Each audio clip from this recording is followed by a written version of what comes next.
Hello అండి, నమస్తే. Welcome back to Shahid wonders. ముందుగా మీ అందరికీ కూడా advance happy Christmas and merry Christmas. ఈరోజు వీడియోలో క్రిస్మస్ స్పెషల్గా చాక్లెట్ స్పాంజ్ కేక్ని ఇంట్లోనే ఈజీగా ఎలా ప్రిపేర్ చేసుకోవాలో చూపించబోతున్నానండి. ఈ కేక్ చాలా స్పాంజీగా టేస్టీగా ఉంటుంది. చాలా సింపుల్గా ఇంట్లో ఉండే ఇంగ్రీడియంట్స్తోనే ఈ కేక్ని ఎవరైనా సరే ప్రిపేర్ చేసుకోవచ్చండి. ఓవెన్ లేకపోయినా ఓవెన్లో చేసినంత టేస్టీగా పర్ఫెక్ట్గా కుదురుతుంది. అయితే చాక్లెట్ కేక్ని స్పాంజీగా ఎంతో టేస్టీగా ఎలా చేయాలో ఆ ప్రాసెస్ ఏంటో ఇప్పుడు చూసేద్దాం రండి. నేను ఈరోజు బేకింగ్ ట్రేలో కేక్ని ప్రిపేర్ చేయట్లేదండి. ఎందుకంటే చాలామంది దగ్గర బేకింగ్ ట్రేస్ ఉండవు కదా, అందుకు దానికి ఆల్టర్నేటివ్గా ఇలాంటి అల్యూమినియం పాత్రలో చేసుకోవచ్చు. ఇంట్లో ఏదో ఒక అల్యూమినియం గిన్నెలు ఉంటాయి కదా, సో అలాంటిది ఏదైనా పర్వాలేదు, ఒకటి తీసుకోండి. స్టీల్ గిన్నెలు మాత్రం వాడకూడదు. స్టీల్ గిన్నెల్లో కనుక మీరు కేక్ చేస్తే కేక్ అనేది మాడిపోతుంది. సో అల్యూమినియం గిన్నె మాత్రం ఏదైనా పర్వాలేదు, మీరు తీసుకోండి. ఒక కేక్ ప్యాన్ని తీసుకోండి. ఇందులో కొద్దిగా ఆయిల్ని వేసి కేక్ ప్యాన్ మొత్తానికి బాగా అప్లై చేయండి. ఆ తర్వాత కొద్దిగా మైదా పిండిని వేసి ప్యాన్ మొత్తం బాగా అప్లై చేయండి. ఇలా పిండి వేయడం వలన కేక్ రెడీ అయ్యాక ఈజీగా ఊడి వచ్చేస్తుంది. ఇప్పుడు ఈ కేక్ ప్యాన్ని రెడీగా పక్కన పెట్టేసుకోండి. ఒక బౌల్లోకి పిండిని జల్లించి తీసుకుందాం. 1 కప్ మైదా పిండి, 4 టేబుల్ స్పూన్స్ కోకో పౌడర్, ఇందులో పావు teaspoon baking soda, 1 tablespoon baking పౌడర్ని వేసి పిండంతా బాగా జల్లించండి. ఇందులో యూజ్ చేసిన కోకో పౌడర్ మీకు ఏ సూపర్ మార్కెట్లో అయినా దొరుకుతుంది. కేక్ చేయడానికి ముందుగా పిండిని ఇలా కంపల్సరీగా జల్లించి తీసుకోవాలి. అప్పుడే కేక్ అనేది ప్లఫీగా స్పాంజీగా వస్తుంది. ఇప్పుడు వేరొక మిక్సింగ్ బౌల్లోకి రూమ్ టెంపరేచర్లో ఉండే 3 ఎగ్స్ని తీసుకొని అందులోకి 1 టేబుల్ స్పూన్ వెనిలా ఎసెన్స్ వేసుకొని బీటర్తో 5 మినిట్స్ పాటు మంచిగా బీట్ చేసుకోవాలి. ఎగ్స్ మంచిగా ఫోమీగా బీట్ అవ్వాలి. ఎగ్స్ బీట్ చేసుకునేటప్పుడు కొద్దిగా షుగర్ పౌడర్ని యాడ్ చేసుకుంటూ బీట్ చేసుకోవాలి. షుగర్ పౌడర్ యాడ్ చేసే క్లిప్పింగ్ అయితే మిస్ అయిందండి, సారీ. డైరెక్ట్ షుగర్ని అయితే అస్సలు యాడ్ చేయకండి. షుగర్ని మిక్సీలో వేస్తే బాగా పౌడర్ అవుతుంది. దాన్ని మెల్లిమెల్లిగా వేసుకుంటూ బీట్ చేయండి. అప్పుడు ఈజీగా చాలా చక్కగా కలిసిపోతుంది. తరువాత పావు కప్పు ఫ్లేవర్లెస్ ఆయిల్ వేసుకొని మంచిగా కలుపుకోవాలి.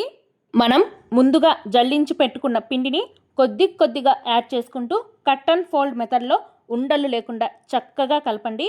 పిండి వేసి కలుపుకునేటప్పుడు పావు కప్పు రూమ్ టెంపరేచర్లో ఉండే పాలను తీసుకొని కొద్దిగా యాడ్ చేసుకుంటూ వీడియోలో చూపించిన విధంగా కలుపుకోవాలి. మనం ఎప్పుడు కేక్ ప్రిపేర్ చేసుకున్నా సరే ఇంగ్రీడియంట్స్ అన్నీ కూడా రూమ్ టెంపరేచర్లో ఉండేలాగా చూసుకోండి. అప్పుడే కేక్ మనకు పర్ఫెక్ట్గా స్పాంజీగా ప్లఫీగా వస్తుంది.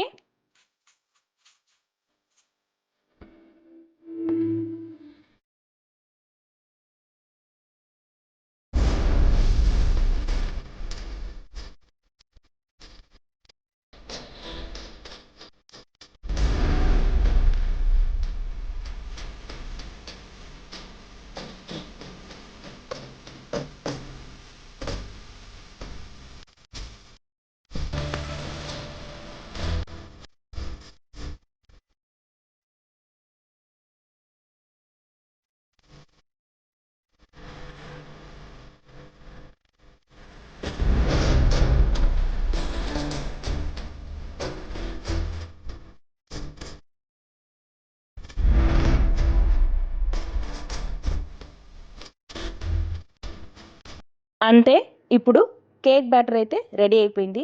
కేక్ బ్యాటర్ మొత్తాన్ని కూడా మనం ముందుగా డస్టింగ్ చేసి పెట్టుకున్న కేక్ మౌల్డ్లోకి వేసుకోవాలి. కేక్ బ్యాటర్ మొత్తాన్ని కూడా ఇందులో వేసేసి 4-5 సార్లు ట్యాప్ చేయండి. ఇందులో ఏవైనా ఎయిర్ బబుల్స్ ఉంటే పోతాయి.